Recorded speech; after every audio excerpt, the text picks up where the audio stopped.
साईं की बात। बच्चे, वहम में ना बिल्कुल मत पड़ो मेरे बच्चे। तुम बहुत वहमों में पड़ रहे हो। वहम में मत जाओ। देखो, कुछ चीज़ें होती हैं और कुछ चीज़ें नहीं भी होती हैं, तो दोनों में फ़र्क है, दोनों में अंतर है। जो चीज़ें हो रही हैं वाकई में, उस चीज़ को मैं मिटाऊंगा, और जो चीज़ नहीं है, और कई लोग तुम्हारे दिमाग में ना वहम डालने की कोशिश भी कर रहे हैं, तो वो जो चीज़ है ही नहीं, उसके बारे में सोच सोच कर क्यों परेशान हो रहे हो। बिल्कुल मत परेशान हुआ करो, इस तरीके से बिल्कुल मत हो। और मैं अपने कई बच्चों से कहना चाहता हूँ कि तुम पहले से ज़्यादा ना बहुत समझदार हो गए हो मेरे बच्चे। तुम्हारे अंदर पहले बहुत बचपना था। तुम बहुत छोटी छोटी चीज़ों पर चिढ़ जाते थे, बहुत गुस्सा करते थे, लेकिन अब तुम्हारे अंदर ना सुकून आ गया है, शांति आ गई है। जब से तुम मेरे बच्चे बने हो ना, तुम्हारे अंदर एक ठहराव, एक रुकावट आ गई है, जिससे कि तुम स्थिर हो चुके हो। अब तुम्हें लगता है कि हाँ, मेरे बाबा हैं, वो संभाल लेंगे। चाहे अच्छा हो बुरा हो, कैसी भी परिस्थिति हो, तुम्हारा विश्वास मुझ पर इतना दृढ़ हो चुका है, इतना अटूट हो चुका है ना, कि तुम मुझ पर बहुत विश्वास करने लगे हो, बहुत बहुत विश्वास। और ये बहुत अच्छी बात है मेरे बच्चे। मैं हैरान हूँ इस चीज़ को देखकर कि तुम पहले से बहुत बदल गए हो मेरे बच्चे। इस चीज़ की मुझे बहुत खुशी है। मैं तुम्हें चाहता था बदलना, लेकिन तुम बदल गए।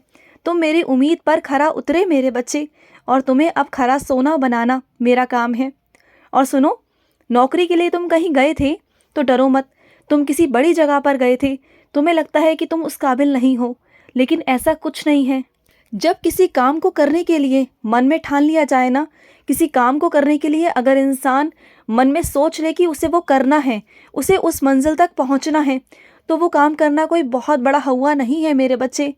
वो बहुत बड़ी मंजिल नहीं है कि जो तुम नहीं कर सकते। तुम सोचो ना, जो लोग वहाँ पर काम पहले से कर रहे हैं, तो क्या वो बहुत बुद्धिमान थे, समझदार थे, क्या थे? वो तुम्हारी तरह ही थे। पहले वो भी एक ऐसे ही थे जैसे तुम हो ना, डरे डरे से, वैसे वो लोग भी थे। जब इंसान काम करता है ना, किसी चीज़ में आगे बढ़ता है, अनुभव प्राप्त करता है, तो उसका अनुभव बोलता है, उसका काम बोलता है मेरे बच्चे, चीज़ें नहीं बोलती। तो तुम ना इन चीज़ों पर मत जाओ। जब तुम उस जगह जाओगे, उस जगह पर ढलोगे, जब तुम्हारे अंदर अनुभव आएंगे, चीज़ें आएंगी ना, तो तुम्हारे अंदर आत्मविश्वास अपने आप पैदा हो जाएगा। फिर तुम्हें किसी से डरने की ज़रूरत नहीं पड़ेगी। जब तुम अपने काम में खिलाड़ी हो जाओगे ना, जब अनुभवी हो जाओगे, तो तुम निडर होकर हर काम को करोगे। और कभी अपने आप को ना नीचा मत समझा करो, दूसरों से तुलना मत किया करो अपनी, कि तुम ये नहीं कर सकते, तुम वो नहीं कर सकते। तुम हर एक चीज़ कर सकते हो, जो तुम चाहो तुम वही कर सकते हो। बस अपने मन में ठान लो, सोच लो कि तुम्हें ये करना है, तो तुम एक बार असफल रहोगे, दूसरी बार असफल रहोगे, तीसरी बार असफल रहोगे, लेकिन चौथी बार तुम निकल जाओगे। मैं तुम्हें वहाँ से निकाल लूँगा मेरे बच्चे, निकाल लूँगा। और सुनो, जैसा बीज बोया जाएगा वैसा ही तो फल प्राप्त होगा ना। अगर तुम गलत बीज को बो रहे हो, किसी गलत चीज़ को बढ़ावा दे रहे हो, तो तुम क्या उम्मीद करते हो कि उससे, उस चीज़ से, उस बीज से बहुत अच्छा निकलेगा? जो बोओगे वही तो मिलेगा ना। अगर तुम अच्छे कर्म करोगे तभी अच्छा होगा ना, और अगर बुरे कर्म करोगे तो अच्छे को कहाँ से तुम उम्मीद करते हो कि फिर अच्छा होगा? तो चीज़ों को सब समझ कर करो, जो भी कर रहे हो ना, जो भी कदम उठा रहे हो अपनी ज़िंदगी में, वो अच्छे से करो। और ये अपने आप को हमेशा गुनहगार, अपराधी समझना सबसे पहले बंद कर दो, क्योंकि जो हुआ वो तुम्हारा अतीत था। सुनो मेरी बात को, समझो मेरी बात को। जो हुआ वो अतीत था, भूल जाओ उसे। जब तक नहीं भूलोगे उसे, बाहर नहीं आओगे, तब तक तुम आगे ज़िंदगी में नहीं बढ़ सकते। और जो हुआ सो हुआ ना मेरे बच्चे, उसे लेकर अपना आज क्यों ख़राब करना? हो गया सो हो गया। तुमने मुझसे माफ़ी मांगी, मैंने तुम्हें माफ़ भी कर दिया, तो जाने दो ना। और सुनो, कुछ लोग हैं तुम्हारे ज़िंदगी में ऐसे मेरे बच्चे, मुझे कहना तो नहीं चाहिए, लेकिन उनके पास में वक्त बहुत कम है। अब उनकी उम्र होती जा रही है मेरे बच्चे, तो थोड़ा उनका ध्यान रखो, उनकी सेवा करो। क्योंकि जिसकी सेवा तुम करना चाहते थे, उसकी सेवा तुम नहीं कर पाए। आज तक तुम उसी पछतावे में हो, तो कम से कम जो सेवा दिखाई दे रही है उसे तो कर लो ना, वही समझ कर लो। हाँ, अगर कभी कभी गुस्से में आकर वो कुछ उल्टा सीधा गुस्से में अपशब्द कह जाते हैं, तो कोई बात नहीं ना। ये उम्र का लिहाज है मेरे बच्चे, उम्र की चीज़ें हैं जो इसका तुम्हें लिहाज करना होगा। ऐसा कुछ नहीं है, चीज़ें होती हैं मेरे बच्चे, बहुत सारी चीज़ें हैं। बात को समझने की कोशिश किया करो। हर इंसान की उम्र का तगादा है, हर इंसान का उम्र की सोच है। जब तुम उस उम्र में जाओगे ना, तब तुम्हें वो बातें समझ आएंगी। जब तुम बचपन में थे तब तुम्हारे ऊपर कोई जिम्मेदारी नहीं थी, तब तुम हर चीज़ की ज़िद करते थे अपने माता पिता से कि तुम्हें ये लेना है, वो लेना है। आज जब तुम कमाते हो ना, मेहनत करते हो, तो क्या आज सब कुछ लेने की उम्मीद रखते हो? तुम ये सोचते हो कि मैं ये भी ले लूँ, मैं वो भी ले लूँ? नहीं सोचते ना, डरते हो ना, एक एक पैसा बचाने की कोशिश करते हो ना। तो फिर इसे ही तो उम्र बोली जाती है ना मेरे बच्चे। उम्र के साथ साथ ही समझदारी आती है मेरे बच्चे। और कई मेरे बच्चे तो इतने समझदार हो गए हैं ना, उन्हें पता है कि अगर उनका जन्मदिन है ना, तो वो जन्मदिन पर खुश नहीं होते। उन्हें पता है कि उनका 1 साल कम हो गया, जो उन्हें ज़िंदगी में करना है ना, उसमें से उनका 1 साल कम हो गया। उन्हें नहीं फ़र्क पड़ता कि आज उनकी सालगिरह है, या आज कोई जश्न है, या आज उनका कोई ख़ास दिन है।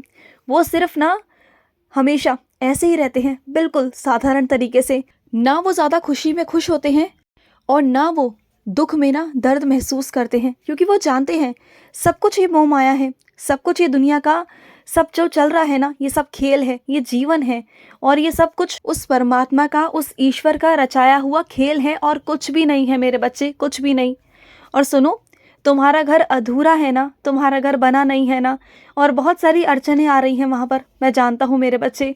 तो सुनो मेरी बात, तुम साप्ताहिक पारायण शुरू करो, साप्ताहिक पारायण शुरू करो। उसके बाद तुम देखना चमत्कार, कैसे मैं लोगों के मन बदलूंगा तुम्हारे लिए, सिर्फ और सिर्फ तुम्हारे लिए मेरे बच्चे, क्योंकि तुमने मेरी बहुत सेवा की है। अब मेरा काम है कि तुम्हारी ज़िंदगी में रोशनी करना।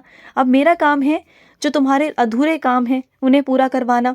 मैं करूँगा। तुम मेरा साप्ताहिक पारायण करना शुरू कर दो मेरे बच्चे। इस गुरुवार से तुम साप्ताहिक पारायण करना, समझ गए ना? और सुनो, जब तुम जानते हो कि तुम्हारी आंखें कमज़ोर हैं और तुम्हें चश्मा लगाने के लिए बोला गया है, फिर भी तुम बिना चश्मे के घूमते हो, क्यों करते हो ऐसा? फिर तुम्हारे सर में दर्द होता है, चक्कर आते हैं, इतनी ज़्यादा तुम्हें परेशानी होती है, फिर तुम दवाई खाते हो।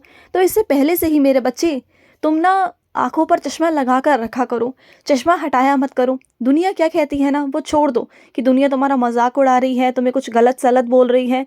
छोड़ दो ना, अपने शरीर को देखना है ना, या किसी और को देखना है? अपने शरीर का ध्यान दो, समझ गए?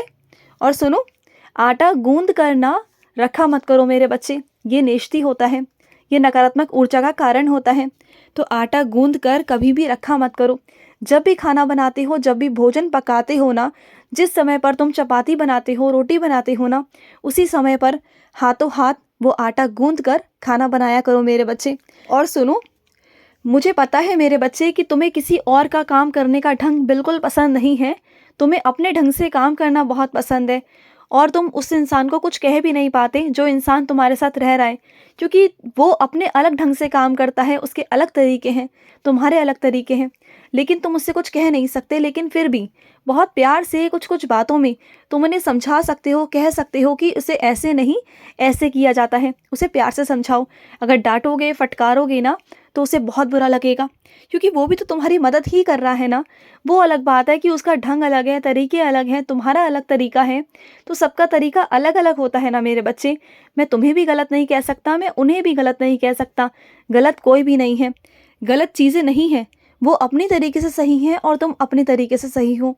बस बात है यहाँ पर बातचीत करने की। तो अगर बातचीत कर कर कामों को तुम सुलझाओगे, काम को बांट लोगे और तरीके से एक दूसरे को समझाकर करोगे कि ऐसे नहीं, ऐसे करना है, तो चीज़ें भी सुलझ जाएंगी, और तुम्हारे अंदर जो गलतफहमियां उत्पन्न हो रही है ना दोनों के बीच में, वो भी नहीं रहेगी।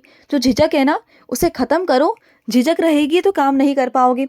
झिझक को वहाँ से हटाओ और एक तरफ करके ना आमने सामने होकर बात करो और चीज़ों को सुलझाने की कोशिश करो।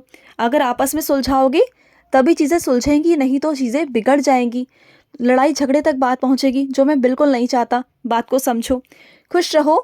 आज का मध्याह्न साई संदेश समाप्त हुआ।